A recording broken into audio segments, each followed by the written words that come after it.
யோசுவா அதிகாரம் 16. எப்ராயிம் மனாசேக்கு ஒதுக்கப்பட்ட பகுதிகள்.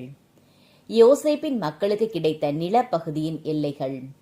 எரிகோ பகுதியின் யோர்தானிலிருந்து எரிகோ நீர்நிலைகளுக்கு கிழக்காக, எரிகோவிலிருந்து பெத்தேல் குன்று வரை உள்ள பாலைநிலத்தின் ஊடே சென்று, பெத்தேலிலிருந்து லூசுக்கு சென்று அர்கியரின் எல்லையான அதாரோத்தை கடந்து, மேற்காக யாப்லேட்டியரின் எல்லை நோக்கி இறங்கி பெத்கரோன் கேசேர் எல்லை மட்டும் சென்று கடலில் முடிகின்றது.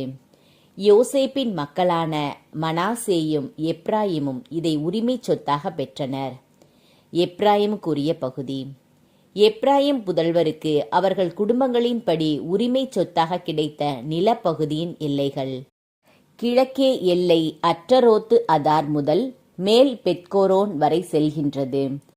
மேற்கு எல்லை மிக்மெத்தாத்தாத்துக்கு வடக்கே சென்று கிழக்கே தானத்து சீலோவுக்கு திரும்பி அதை யானோவாவுக்கு கிழக்காக கடந்து யானோவாவிலிருந்து அற்றரோத்து நகருக்கு இறங்கி எரிகோவை தொட்டு யோர்தானில் முடிவடைகின்றது. இவ்வெல்லை தப்பூவாவிலிருந்து மேற்காக கானா நதி வரை ஏறி கடலில் முடிவடைகின்றது. இதுவே எப்ராயிம் மக்களின் குலத்தை சார்ந்த குடும்பங்களுக்கு கிடைத்த உரிமை சொத்து. இதுவன்றி எப்ராயிம் மக்களுக்கு மனாசேயின் மக்களின் உடைமைகளான நகர்களுக்கும் அவற்றின் சிற்றூர்களுக்கும் நடுவில் நகர்கள் ஒதுக்கப்பட்டிருந்தன. அவர்கள் கேசேரில் வாழ்ந்து வந்த கானானியரை வெளியேற்றவில்லை.